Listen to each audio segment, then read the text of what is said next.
What do you think the biggest, since we're covering every single possible topic, let me ask the biggest one, the unanswerable one, from the perspective of alien intelligence, or from the perspective of religious studies, or from the perspective of just Diana, what do you think is the meaning of this existence, of this life of ours? Yes. Okay. So, all right. So, well, of course, I have to. My philosophical training as undergrad always makes me think about like, what's the assumption in your question? There's an assumption there. It's like there is a meaning. Okay, that's the assumption. What do you mean by meaning? What do you mean by life? Yeah. You define the terms. No, but listen. Okay, I'll answer your question. I'm just going to say that there's this assumption that we should have meaning to life. Okay, right. Well, maybe we shouldn't. Maybe it's just all random. Okay. However, I believe that it's not. And in my opinion, the meaning of life, in my opinion, is intrinsic. I enjoy living. I want to live. Sometimes I don't enjoy living. And when I don't enjoy living, I change my circumstances. So it's intrinsic. And I think that certain things are intrinsic, and like love of your children is kind of, well, it's actually physiological, but it's also intrinsic. It's beautiful.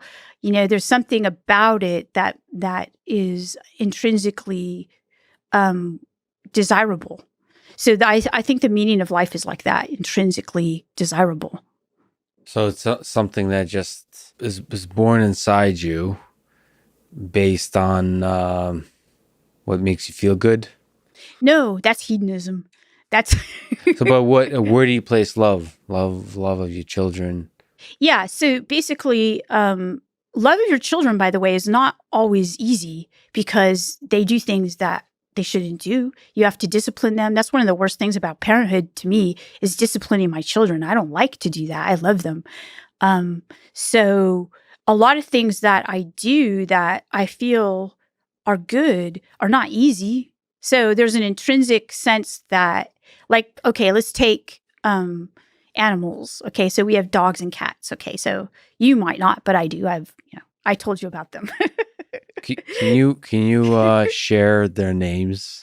If I share their names, I will share their names. Okay. So we have a cat and it has red fluffy hair. And so we called it Trump. Well, when we got our dog, we figured that it needed a companion. So we called it Putin. So we have Trump and Putin. This is the greatest pet names of all time. I'm sorry.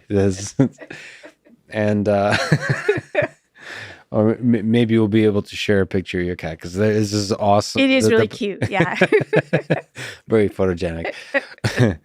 I mean, is this something that's whether we're talking about love or the intrinsic meaning? Do you think that's something that's really special to humans, or if there is intelligent alien civilizations out there, do you think that's something that they possess as well, maybe in different forms?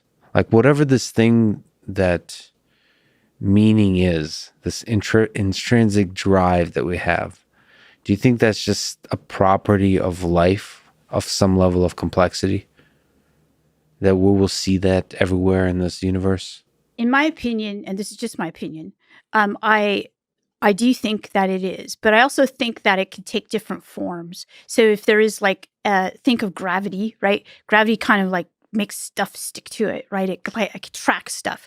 Well, what does love do? That does that too, right? So people who are, we call them charismatic.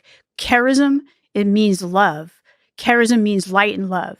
So a charismatic person is a person who attracts people to them like the sun does, right? Like, you know, so I think that whatever this property is that's intrinsic is like gravity, and most likely takes different forms in different types of life forms. Yeah, I can't wait until like Albert Einstein type of figure in the future will discover that love is in fact one of the fundamental forces of physics. That would be cool. Diana, this is one of the favorite conversations I've ever had. It's truly an honor to talk to you. And thank you so much for spending all this time with me. Absolutely. It's been fun. Thank you.